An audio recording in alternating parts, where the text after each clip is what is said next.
At the moment, we have more soldiers dying at the hands of suicide than we do an actual enemy in Afghanistan or Iraq. So we've got to find ways to help train the force to be able to counterbalance that enemy, because it is becoming incredibly pervasive for us. My name's Specialist Rasmussen, and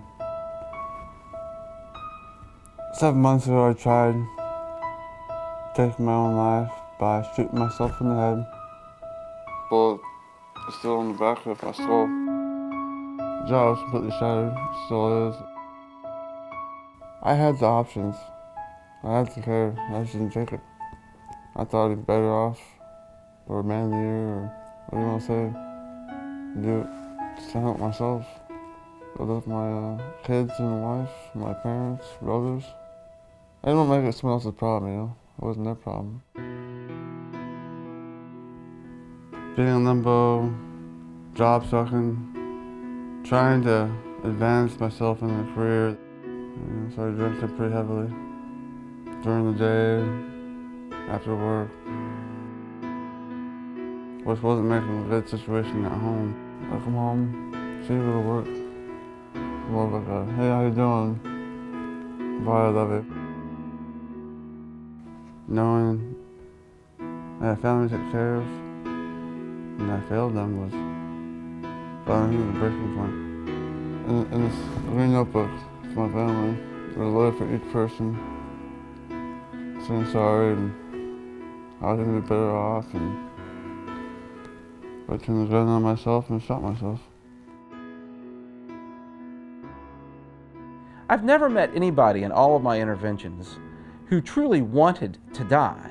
What they want is for the pain and the way that life is going to stop, but they typically feel powerless or unable to change it. Sometimes they feel trapped. They just don't know what to do. There's all kinds of places where we find the support network of family and friends to help us deal with stress. And sometimes I honestly think it'd be easier to lose guys over there. You don't expect to lose a soldier when you're home, back with your families. Most Army leadership right now is extremely supportive of behavioral health. They know that with this population of soldiers who have come through the past 10 or 11 years, with everything that's affected the Army and the soldier on the ground in terms of the amount of conflict going on in the world, that this has the potential to take a real toll on soldiers. While she was in Afghanistan, she called me sometimes twice a day.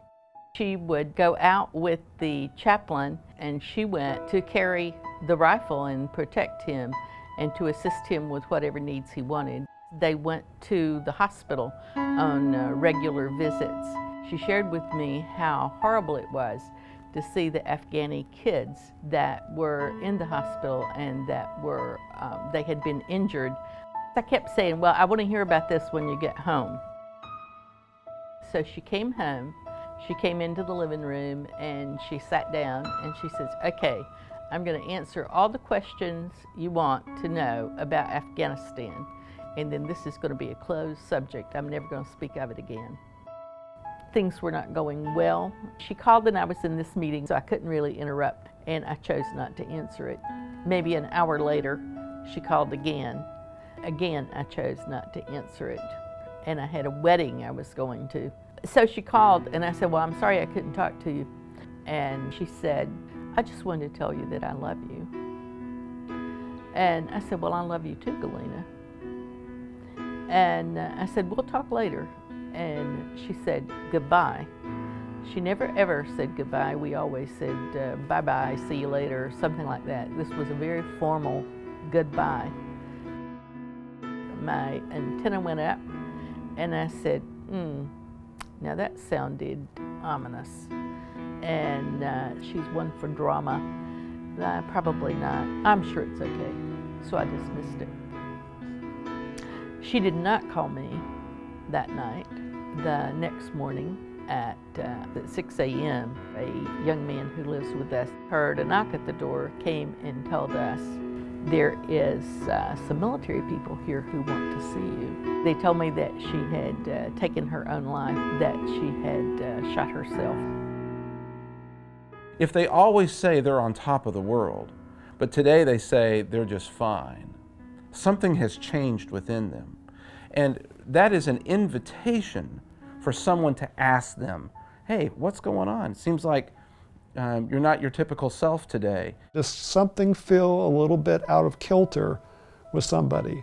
My gut twinged for some reason. There was some reason why I felt like I needed to explore this further, and I don't know what that is, but I am going to go ahead and make sure I do a little bit more follow-up. Great guy, pretty outgoing. He and I were not really close friends, but worked together. Went fishing a couple times. Started to notice, he was kind of down in the dumps a little bit, and I kind of let it go for a couple of days. I thought, maybe everybody has a bad day. So after a couple of days, I just direct approach. I just walked up to him and says, John, hey, what's eating you? And the guy just opened up like, here it is. His wife, had just told him that she wanted a divorce, and it was going to be a nasty one, and bill collectors were, hounding at his door, and it was a series of personal problems that seemed to have compounded themselves to the point where it was about to burst. And had I not walked up and just asked the guy, hey, what's eating you? You want to talk about it? And given him that outlet to just let some of that pressure go, who knows what may have happened. You just have to be tracking people enough to kind of get a good sense of who they are. And by being able to talk about it, they're able to then get the concerns and issues out in front of them, and sometimes what they thought was such a terrible, horrible thing, they realized wasn't that big a deal in the big picture after all. But they needed to be able to talk about it to come to that realization. Because the prevention of suicide, it starts at the very top. It starts as leaders. It starts as commanders. It starts as non-commissioned officers. You have to know your soldiers. You have to be cognizant of what's going on in your unit. And you have to be able to recognize warning signs of suicide. When leadership asks a squad leader, how are your people doing? And that squad leader says, everybody's good.